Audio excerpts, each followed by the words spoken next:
Magandang araw Pilipinas. Alamin natin ang kalagayan ng panahon ngayong araw. Lagay ng panahon, narito ang pinakahuling ulat ukol sa lagay ng panahon ngayong Agosto 1, 2026 base sa monitoring ng DOST Pag-asa. Hindi direktang tatama sa lupa ng Pilipinas ang Super Typhoon Dolphin.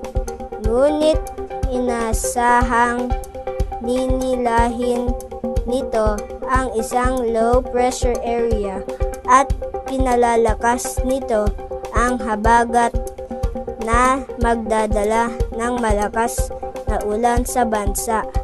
Sa ngayon, ang panahon dito sa atin sa Tarlac ay maulap at maulan, kaya pinapayuhan ang lahat ng mag-ingat at magbabantay sa lagay ng panahon.